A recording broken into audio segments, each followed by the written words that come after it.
నమస్తే ఫ్రెండ్స్. ఈరోజు నేను ఎండాకాలంలో చలవ చేయటానికి సొరకాయ కూర అయితే చేయబోతున్నాను. సింపుల్‌గానే ఉంటది. అంత ఏమి మసాలాలేమి లేకుండా నార్మల్‌గా మనం ఇంట్లో ఎలా వండుకుంటామో అలాగే చలవ వస్తువు ఆ సొరకాయ ఎండాకాలంలో హాయిగా ఉంటది. సరేనా? ఇంక లేటెందుకు కూరైతే వండేద్దాం.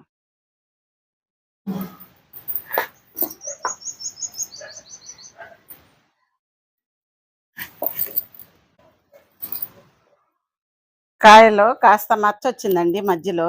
కొద్దిగా అయితే ముక్కలు తీసేద్దాం.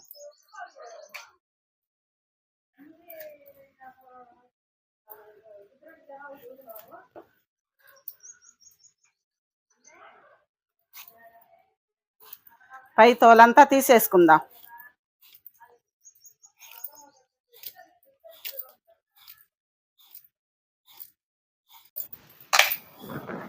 చూసారా? ఇలాగ మచ్చ వచ్చేసింది. అంటే కాయ లోపల కాస్త ఇదిగా ఉందండి. అందుకని ఇవన్నీ తీసేసాను.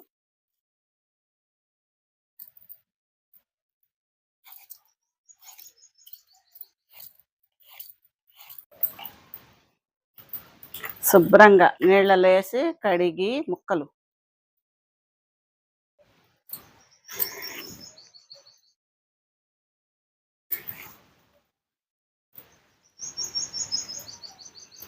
లోపల గింజలన్నీ తీసేసుకుందాం.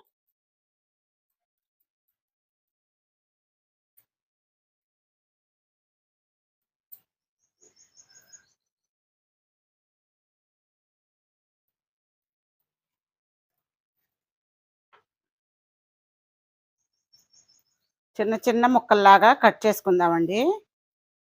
సొరకాయ పప్పులో వేసుకున్న కూర నేను మొన్న సొరకాయ పాయసం కూడా చేశానండి. చాలా టేస్టీగా ఉంది. ఎండాకాలంలో చలవ చేసిద్దండి సొరకాయ.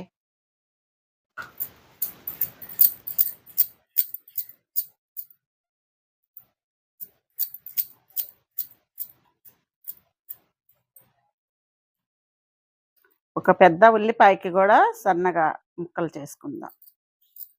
పొడవుగా కత్తిపీటతో కోస్తేనే మనం ఫాస్ట్‌గా, స్పీడ్‌గా ఇది మనకి ఏ విధంగా కావాలన్నా ఆ విధంగా కట్ చేసుకోవచ్చు. ఇప్పుడేందంటే ఈ చాకులు ఒక పీట పెట్టి, ఆ చాకుతో కట్ చేసి, ఆ పీట అటు జరిగి, ఈ చాకు తెగక ఈ రభసన పడే కన్నా గూడా కమ్మగా అదిగోండి కత్తిపీటతో ఎంత త్వరగా అయిపోయిద్దో చూడండి. అయిపోయింది. ఇంక వంటకైతే రెడీ అవుదాం. బాండీ పెట్టి ఆయిల్ పోసుకుందామండి.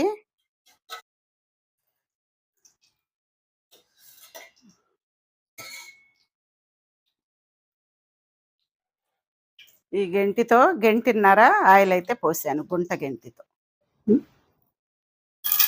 ఒక పావు స్పూను పచ్చెనపప్పు, ఒక పావు స్పూన్ జీలకర్ర, ఆవాలండి మర్చిపోయా. ఒక పావు స్పూను జీలకర్ర, అందులోనే కట్ చేసి పెట్టిన ఉల్లిపాయ ముక్కలు వేసుకుందాం.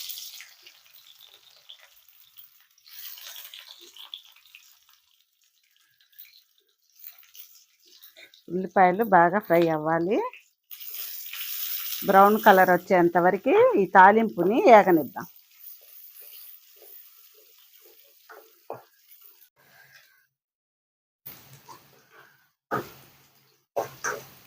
ఉల్లిపాయలు అయితే కాస్త కలర్ అయితే మారుతున్నాయండి. ఇంకాస్త మనకి ఏగితే సరిపోయిద్ది.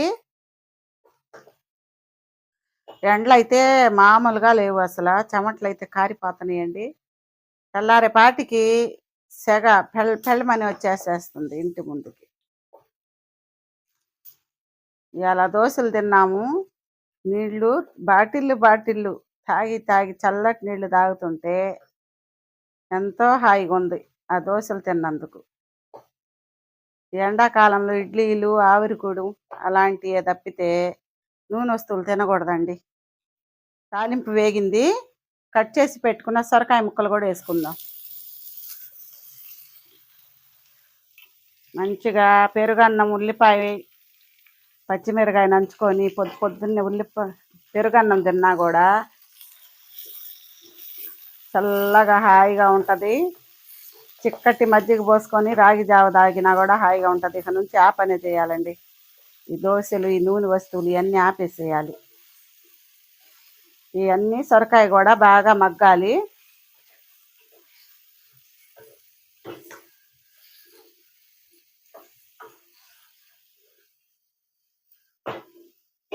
మంట మీడియం ఫ్లేమ్ మీద పెట్టి కాసేపు మగ్గనిద్దాం. అయితే నీళ్లు పోసే పని ఉండదండి. సొరకాయలో నీళ్లు ఉంటాయి. ఆ వాటర్తోనే మనకి కూర అయితే ఉడికిపోయిద్ది. మంట మీడియం ఫ్లేమ్లో పెట్టుకొని కాసేపు మూత పెట్టి మగ్గనిద్దాం. చేపలు అయితే ఫ్రీగా తిరుగుతున్నాయండి. ఈ పాచి తినేవి చేపలంట, నల్లయి 2. అవి కింద రాళ్ళనే అంటి పెట్టుకొని ఉంటున్నాయి. చెట్లకి రాళ్ళని అంటి పెట్టుకొని ఉంటుంది. శుభ్రంగా పాసి అంతా తినేసేస్తాని నీట్గా పెడుతుంది.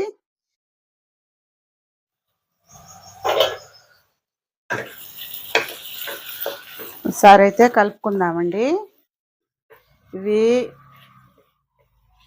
నీళ్లు పోసే పని లేకుండానే కూర అయితే మనకి పోసిన ఆయిల్లో ఇందులో నుంచే వచ్చే వాటర్లోనే కూర అయితే మగ్గిపోయింది. ఉప్పు వేసుకుందామండి. ఒక అర స్పూన్కి సాల్ట్ వేసాను. ఒక అర స్పూన్కి పసుపు. కారం అండి, ఒక స్పూన్కి వచ్చేసి కారం. ధనియా పౌడర్ అండి, ఒక స్పూన్కు.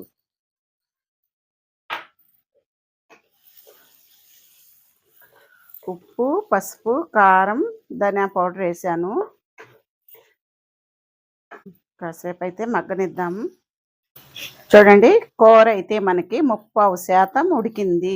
ఇంకా కాస్త ఈ ముక్క అయితే కాస్త పచ్చిదనం ఉందండి. కాసేపు మగ్గనిస్తే సరిపోయిద్ది మనకి. కాస్త కూర ఇలాగా గెరిటితో ముక్కని కాస్త నొక్కుతూ ఇలాగా కూర ఉడికించుకుంటే లోపల వరకు ముక్కకి మనకి ఉప్పు కారాలు పోయి ముక్క కూడా త్వరగా ఉడికిద్ది. మనకి కూర అయితే రెడీ అయిపోయిందండి. సొరకాయ కూర. లైట్గా కరివేపాకు వేసుకొని కొద్దిగా కొత్తిమీర కూడా వేసుకుందాం.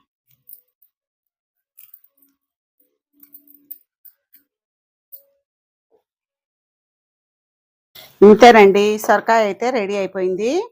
కాస్త ఉప్పు తక్కువైతే ఉప్పు కూడా వేసుకున్నాను. చూసుకొని మీరు కూడా వేసుకోవచ్చు. కూర కట్టేయక ముందే ఉప్పు కూడా చూసుకొని తగ్గితే వేసుకోండి. స్టవ్ కట్టేసుకుందాం. చూసారు కదా, ఇంత ఈజీగా ఉప్పు, కారం, పసుపు, కాస్త ధనియాల పొడి ఉంటే చాలు సొరకాయ కూర టేస్టీగా వండుకోవచ్చు. సమ్మర్ స్పెషల్ చలవ చేసే సొరకాయ. ఇదే విధంగా మీరు కూడా చేసుకోండి. ఎలా కుదిరిందో చెప్పండి. మా వంటలు, మా వీడియోస్ మీకు నచ్చితే లైక్ చేయండి, షేర్ చేయండి, సబ్స్క్రైబ్ చేసుకోండి. మళ్ళీ వేరొక వంటతో నెక్స్ట్ వీడియోలో కలుద్దాం. సరేనా? బాయ్.